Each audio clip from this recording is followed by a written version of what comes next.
as a final question to have for all of you.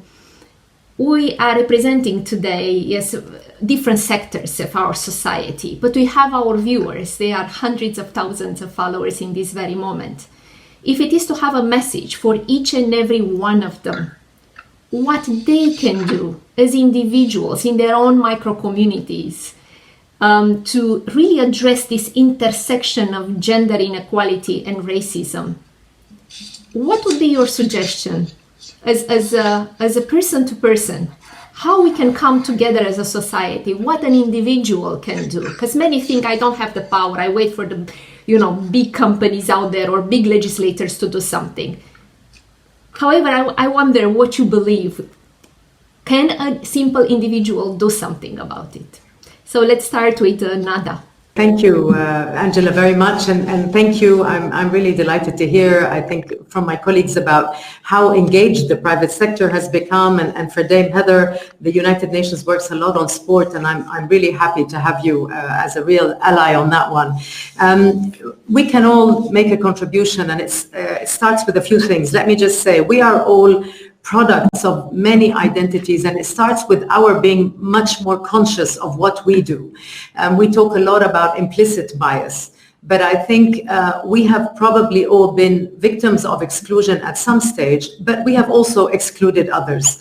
And I think starting to understand a little bit, this is not rocket science, but you can, by reaching out to your communities, by listening more, by being more engaged in the day-to-day, stand up to injustice. It's that simple.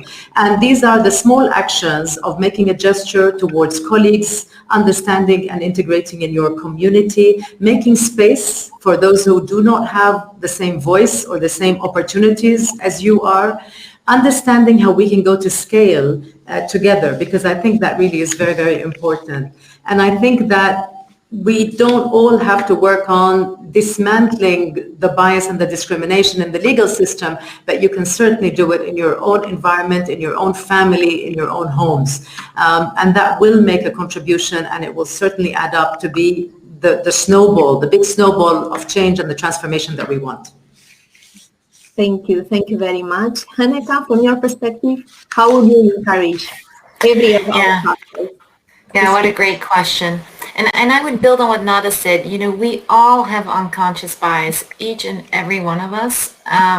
So I would say what you can do wherever you are, whatever role you have in your organization, try to really connect with people who are different from you and really connect. Have a cup of tea and, talk and get to know the other, whether it's someone with a different gender, from a different race, especially important, or a different sexual orientation.